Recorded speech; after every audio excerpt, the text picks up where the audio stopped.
আসসালামু আলাইকুম ওয়া রাহমাতুল্লাহি ওয়া বারাকাতুহু। আজকে আমরা যেটা নিয়ে আলোচনা করব এটা হচ্ছে ওয়েভ। চ্যাপ্টার 9 ওয়েভ নিয়ে আলোচনা করব। What is wave? Wave is a wave is a vibratory disturbance in a medium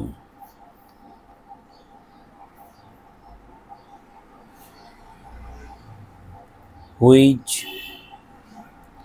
carries energy from one point to another without any net transfer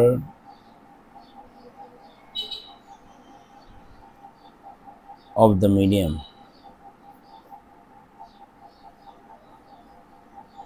that is wave হচ্ছে একটা vibratory disturbance কোনো একটা মিডিয়ামে যেটা energy carry করে এক point থেকে আরেকটা পয়েন্টে, কিন্তু কোনো একটা মিডিয়ামের বা পার্টিকেলের কোনো রকমের ট্রান্সফার পার্মানেন্ট ট্রান্সফার বা পজিশন চেঞ্জ করে না। যেমন মনে করো একটা পার্টিকেল এখানে আছে, সে এরকম হতে ভাইব্রেট করতে পারে, এরকম কিছুক্ষণ করে দিকে কিছুক্ষণ দিকে, আবার এটা এরকমও করতে পারে উপরে নিচে। তাহলে ভাইব্রেশনের উপর ডিপেন্ড করবে কোন ধরনের ভাইব্রেশন।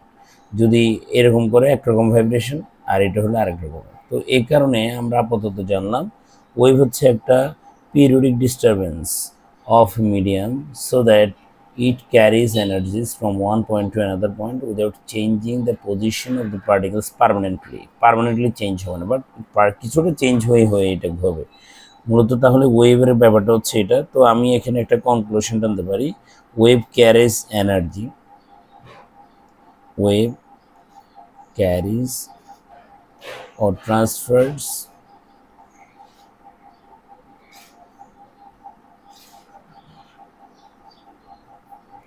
energy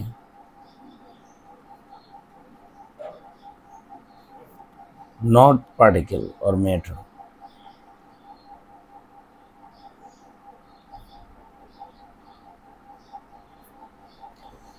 তাহলে এখন আসো ক্লাসিফিকেশন অফ ওয়েভ।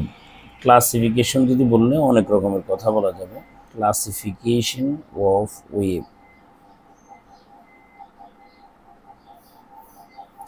আমরা according to the depending on the medium আমরা বলতে পারি একটা হচ্ছে মেকানিক্যাল ওয়েভ, ওয়ান হচ্ছে কি ডিপেন্ডিং অন দ্য মিডিয়াম,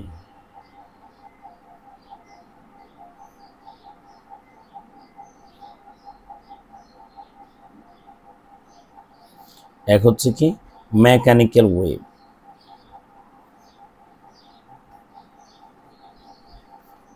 দুই হচ্ছে কি electromagnetic wave.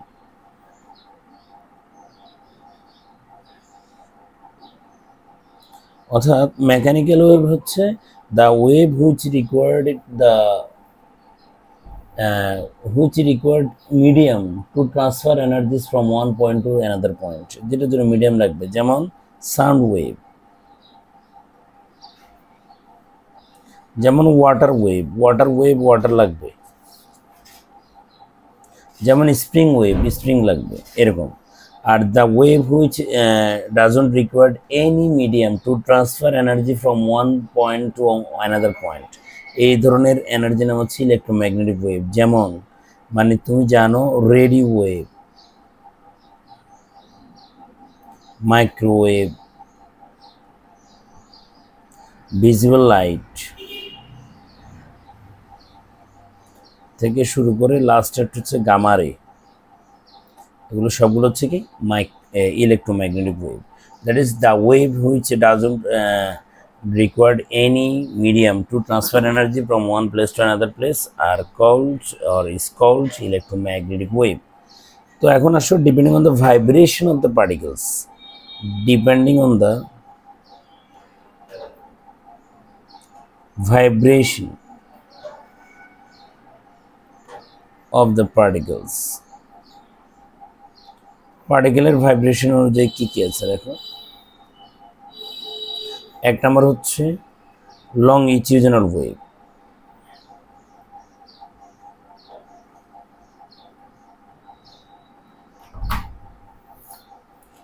The waves, if the particles of the medium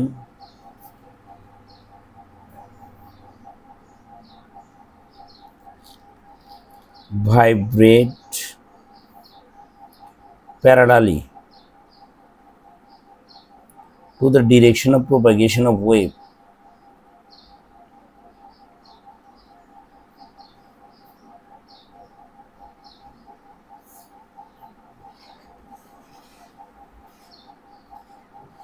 then it is called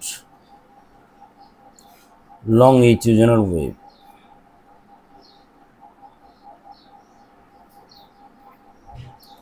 example মানে কি, সে প্যারালালি, যেমন স্প্রিং এর কথা চিন্তা করো, একটা স্প্রিং এর কথা যদি চিন্তা করো, তাহলে এইখানে দেখো এ হচ্ছে এক্সপানশন, এ হচ্ছে কম্প্রেশন, আবার এক্সপানশন, আবার কম্প্রেশন। তাহলে স্প্রিং ওয়েভ হচ্ছে একটা কি এক্সপানশন কম্প্রেশন, এটা হচ্ছে কি একটা longitudinal wave. Similarly sound wave, example কি কি আছে, এক নম্বর কি বলেছি, সাউন্ড ওয়েভ কিন্তু ব্যাক ফোর্থে এভাবে ভাইব্রেট করে প্যারালালি প্রগ্রেস করে। দুই নম্বর বলেছি স্প্রিং ওয়েভ। তিন নম্বর হতে পারে ওয়াটার ওয়েভ।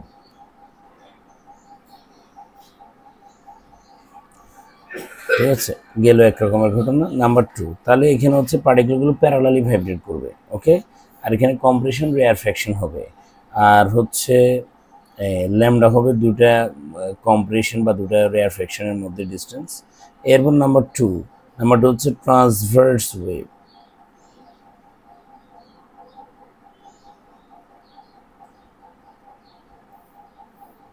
তাহলে ট্রান্সভার্স ওয়েভ কি শোনো,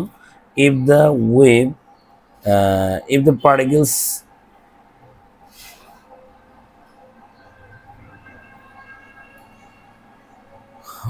of the medium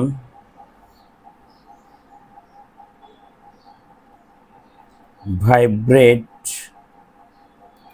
perpendicularly, parallelly, আর এটা হচ্ছে perpendicularly to the direction of propagation of wave,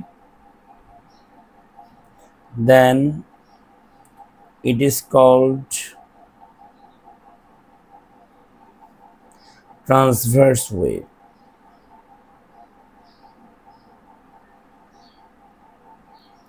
Example, transverse ওয়েভের এক্সাম্পল হচ্ছে এক নাম্বার, যেমন হচ্ছে electromagnetic wave.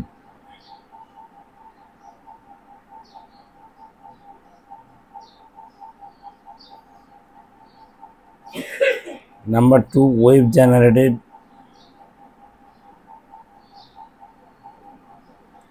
on a string or stressed string or stressed thread, মানে একটা টান একটা ইয়ের মধ্যে এই ঘটনা ঘটবে।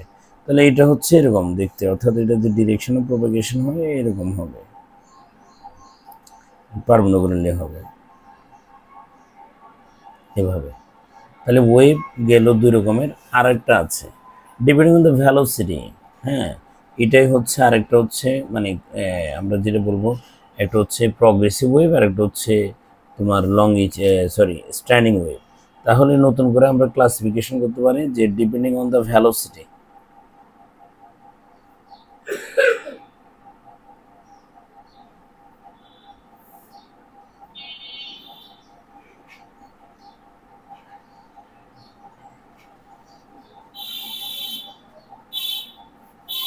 একটা হচ্ছে progressive wave.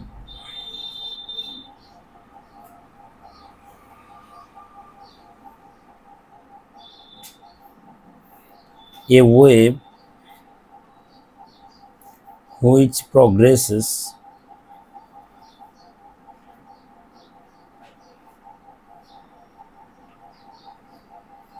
continuously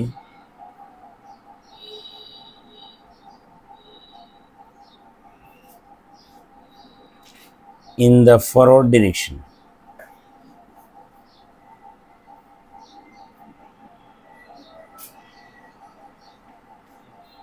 with time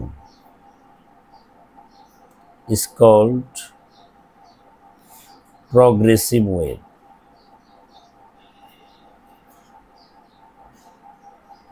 Example, sound wave,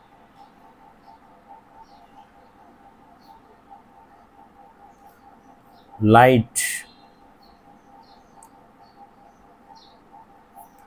number 3 হচ্ছে water wave.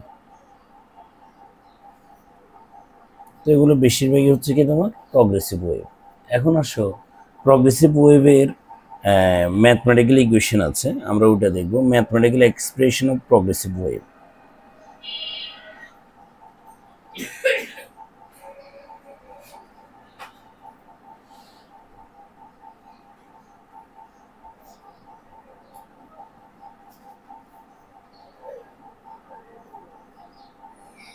Mathematical progressive wave.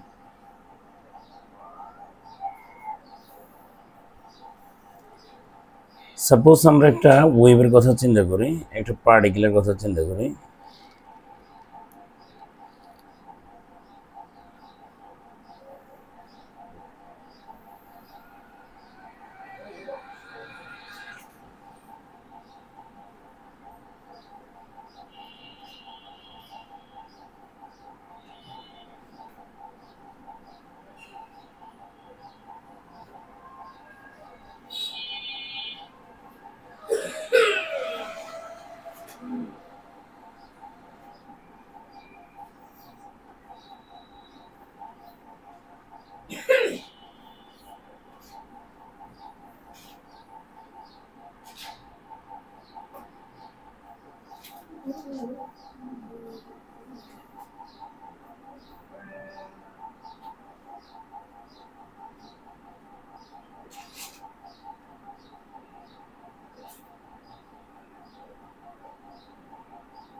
তাহলে দেখো, মনে করো এ হচ্ছে একটা ওয়েভ যেটা ও পয়েন্ট থেকে জেনারেট হয়ে আস্তে আস্তে প্রগ্রেস হচ্ছে। এটা এ একটা পয়েন্ট, বি অ্যানাদার পয়েন্ট। তাহলে দেখো এখানে পার্টিকেল যেটা আছে, এই পার্টিকেলগুলো সবসময় সিম্পল হারমোনিক অসিলেশনে ভাইব্রেট করে, সো দ্যাট ম্যাক্সিমাম গেলে এটা যদি রেডিয়াস এ হয় তাহলে এটার হবে এ, অর্থাৎ রেডিয়াস যদি এ হয় তাহলে এটা হচ্ছে প্লাস এ, আর মিনিমাম যদি নামে তাহলে এটা হচ্ছে মাইনাস এ, আর এ হচ্ছে অরিজিন থেকে। তাহলে একটা ওয়েভ জেনারেট হয়ে এভাবে প্রগ্রেস করছে। তো এখানে প্রত্যেকটা এক একটা পয়েন্ট, এক একটা পার্টিকেল, হ্যাঁ এক একটা পার্টিকেল আমরা দেখাচ্ছি। আমরা এই পার্টিকেলগুলোর কথা চিন্তা করো। তো খেয়াল করো, যখন ইনিশিয়ালি ও পয়েন্টের পার্টিকেলটা আছে সে মাত্র ভাইব্রেশন শুরু করেছে, এদের দিকে ওয়েভ জেনারেট হয় না, যাই নেই। তো সে যখন ভাইব্রেশন শুরু করেছে তখন এদের এখানে কিন্তু কোনো ওয়েভটা আসেনি। তারপর সে যখন একটু বাড়বে, মানে এ যখন আরও বাড়তে থাকবে, অর্থাৎ এই পার্টিকেলটা যখন এখানে আসবে এখানকার পার্টিকেলটা মাত্র নড়া শুরু হবে। এভাবে করে অর্থাৎ এনার্জিটা আস্তে আস্তে দেখা যাচ্ছে প্রত্যেকটা পার্টিকেল, আমরা যদি প্রত্যেকটা পজিশনের পার্টিকেলের কথা চিন্তা করি, টাইম যত যাবে, এদিকে টাইম দিয়েছি আমি, অথবা এক্স অ্যাক্সিস দিলাম, সরি টাইম দিলাম না, এক্স অ্যাক্সিস, পজিশন যত যাবে তখন দেখা যাবে যে এক একটার ভাইব্রেশন এক এক রকম হবে। বাট এই প্রত্যেকটা পার্টিকেল সর্বোচ্চ প্লাসে মাইনাসে প্লাসে মাইনাসে প্লাসে মাইনাসে এরকম করে উঠবে। দ্যাট ইজ, খেয়াল করো, আমরা একটা কথা বলতে চাই, তোমাদেরকে ফেজ সম্পর্কে আগে পড়ানো আছে, বলা হচ্ছে, খেয়াল করো, the overall condition or state of motion of A particle indicates the phase. তাহলে দেখো, এখানে আমরা আগে একটা কথা বলি, ও পয়েন্টের যে পার্টিকেলটা আছে সে সর্বোচ্চ ওঠানামা করে কত, প্লাসে মাইনাস। এখানে যে আছে ও সর্বোচ্চ প্লাসে মাইনাসে, এখানে যেহেতু প্লাসে মাইনাসে, কিন্তু আমরা এখন গ্রাফিক্যালি দেখাচ্ছি, তো আপাতত একটা কন্ডিশন দেখাচ্ছি, এই কারণে কিছুক্ষণ পর পর পর পর দেখা যাচ্ছে, মানে টাইমের এক্সপেক্টে, পজিশনের এক্সপেক্টে আস্তে আস্তে পজিশন বাড়ে। কিন্তু এই অর্থাৎ ও পয়েন্টেরটা ম্যাক্সিমাম উঠবে প্লাসে মাইনাসে। ওই কিছুটা মনে করো, মানুষ কি করে ওয়েভ ক্রিয়েট করে না, বাচ্চারা দাঁড়িয়ে একটা মাইন্ড মেড ওয়েভ জেনারেট করে না, ওইরকম টাইপসের প্রত্যেকটা বাচ্চা আছে এখানে, এটা উঠানামা করবে প্লাসে মাইনাসে এতটুকুর মধ্যে, তখন একটা ওয়েভ এভাবে প্রগ্রেস করবে। তো আমরা এখানে লিখব, খেয়াল করো, suppose a progressive wave, a wave progresses along positive x-axis with v velocity and amplitude a.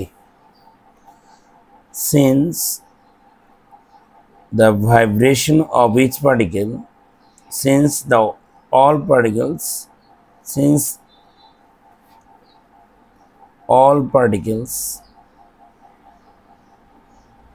in the medium vibrates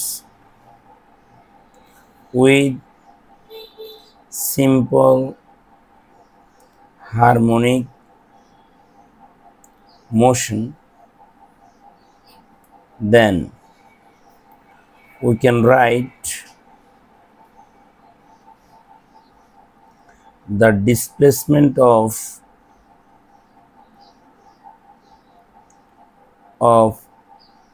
point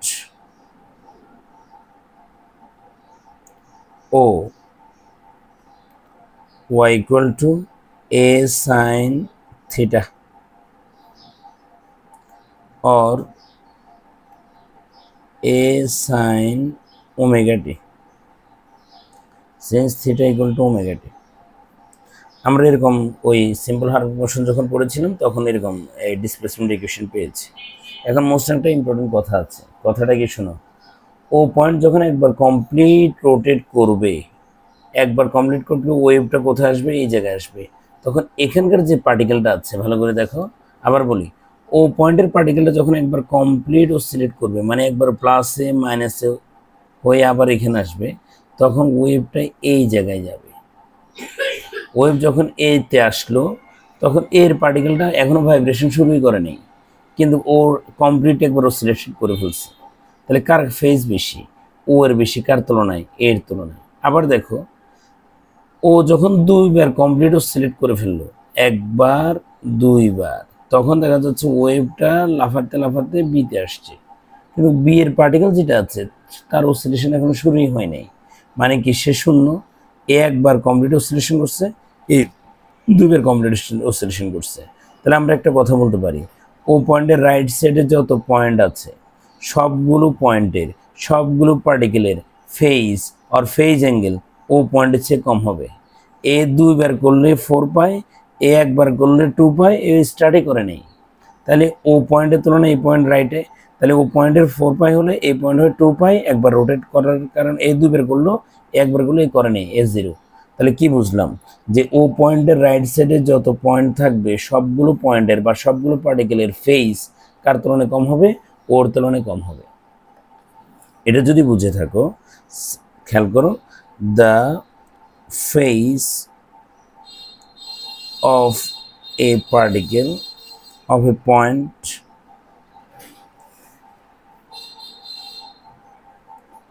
after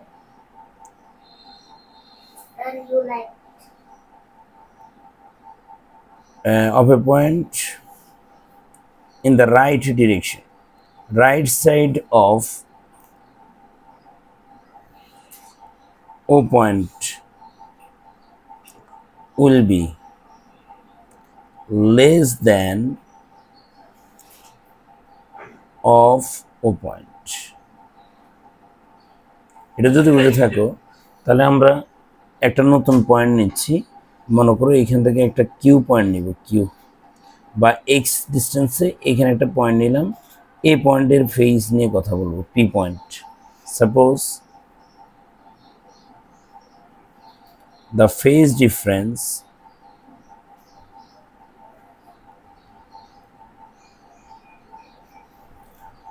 of P point from at x distance from O is delta। অর্থাৎ x ডিস্টেন্সের P পয়েন্টের আর ও পয়েন্টের মধ্যে ডিস্টেন্সের difference হচ্ছে x আর phase difference হচ্ছে কত, delta ধরে নিয়েছি। মানে কি ও পয়েন্টের এবং পি পয়েন্টের যে ফেজ ডিফারেন্স এটা হচ্ছে ডেল্টা, বাট ডিস্টেন্স বা পাথ ডিফারেন্স হচ্ছে এক্স। তোমরা যথারীতি জানো, তাহলে খেয়াল করো ও পয়েন্টের ফেজের তুলনায় পি পয়েন্টের ফেজ কম হবে, কতটুকু কম হবে, ডেল্টা পরিমাণ কম হবে। কেন আমি ধরে নিয়েছি ফেজ ডিফারেন্স হচ্ছে ডেল্টা, যেমন এটা ছিল 4 পাই, এটা ছিল 2 পাই, তো কত কম আছে 2 পাই, মানে এটা 2 পাই পরে আছে, এই কারণে 2 পাই। তো যাই হোক, এটা যদি 4 পাই হয় তখন এটা কত 2 পাই হয়, আর তখন তো কত 0। তাহলে ও পয়েন্টের রাইট সাইডে যত পয়েন্ট আছে সবগুলো পয়েন্টের ফেজ ও এর তুলনায় কম হবে। যেহেতু ও এবং পি এর ফেজ ডিফারেন্স আমরা ধরে নিয়েছি ডেল্টা, তাহলে ও পয়েন্টের যে ইকুয়েশন ডিসপ্লেসমেন্ট ইকুয়েশন হবে তার তুলনায় পি পয়েন্টের ইকুয়েশনে শুধুমাত্র ডেল্টা ফেজ কম হবে। মানে তুমি আগে যে ইকুয়েশন লিখছিলা y equal to a sin theta, এটা ও এর জন্য, এখন যদি তুমি পি এর জন্য লিখতে চাও তাহলে y equal to a sin theta minus delta লিখবো। এটা হচ্ছে ঘটনা। তাহলে the displacement of the particle,